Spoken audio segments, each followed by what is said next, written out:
ये तो है वो बंदूक बेरेटा ऑटोमेटिक जिसको नथुराम ने इस्तेमाल किया था, जिससे बापू की हत्या की गई थी। इसके बारे में ये बहुत दिलचस्प बात ये है कि इटली में बेरेटा कंपनी ने ये बंदूक स्पेशली मुसोलिनी के जो ऑफिसर्स थे उनके लिए बनाई थी। और ये बंदूक एक अफसर अपने साथ अफ्रीका में एबिसिनिया पे जब इटली ने चढ़ाई की और उसको जीतने की कोशिश की, तो वो ऑफिसर उस लड़ाई में ये बंदूक लेके गया था। और ग्वालियर की सेना जो ब्रिटिशरों के साथ लड़ रही थी, उन्होंने उनको हराया था। और उस सेना का जो सेनापति था, उसने जब वो इटालियन ने शरणागति ली, तो अपनी जीत के सिंबल के रूप में ये बंदूक उससे बरामद की थी।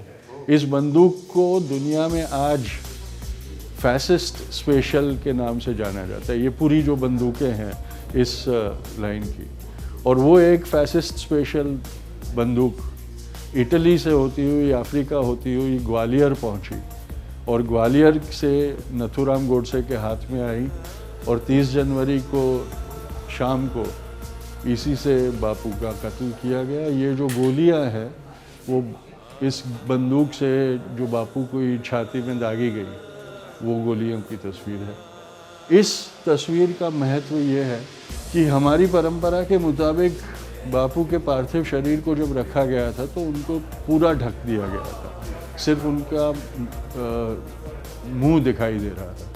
पर देवदास गांधी बापू के पुत्र जब उन पहुँचे यहाँ, तो उन्होंने वो चादर हटा दी और उन्होंने कहा कि बापू के सीने में लगे ये गोलियों के घाव अहिंसा के सेनानी के तमके हैं, और ये दुनिया ने देखने चाहिए, इसलिए वो घाव खुले छोड़ दिए गए। यहाँ जो महत्वपूर्ण तस्वीर वो है जो फ्रेंच फोटोग्राफर हेनरी कार्टियर-ब्राजॉन ने ली थी। वो बापू की जो अंतिम दिन थे उसमें यहीं बापू के साथ रह के उनकी तस्वीरें लिया करते थे, और उनको ये आदत थी कि कहीं पर भी चढ़ के, कहीं पर भी खड़े रह के वो बापू की आत्मीय तस्वीरें लेने की चेष्टा करते रहते थे।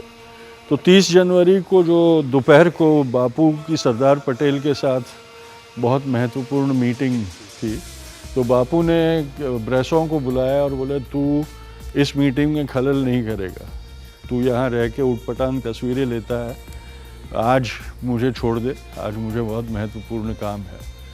तो हेनरी कार्टियर-ब्रेसॉन ने कहा कि चलो उस दरमियान मैं पुरानी दिल्ली के शहर की तस्वीरें लाता हूँ, और वो चले गए यहाँ से।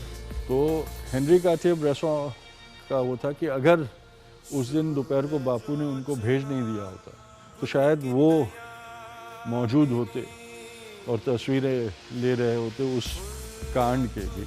आखिरी करीबन 150 दिन जो उन्होंने रहे थे, वो ये 2 कमरे थे। ये उनका अंदरूनी कमरा था जिसमें दिन में वो लोगों को मिलते थे, और 30 जनवरी की दोपहर को जो महत्वपूर्ण मंत्रणा सरदार पटेल के साथ हुई, वो इस कमरे में हुई। वो वैसी ही जो उस ज़माने में बापू की बैठक होती थी, वो ये बैठक है जो दफ्तर बापू का माना जाता था।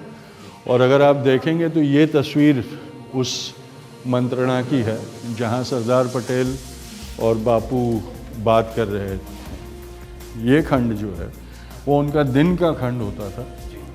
इस खाट पे उन्होंने जो आखिर में 13 जनवरी से 17 जनवरी तक अनशन किया, वो इसी पे लेट के अनशन किया था।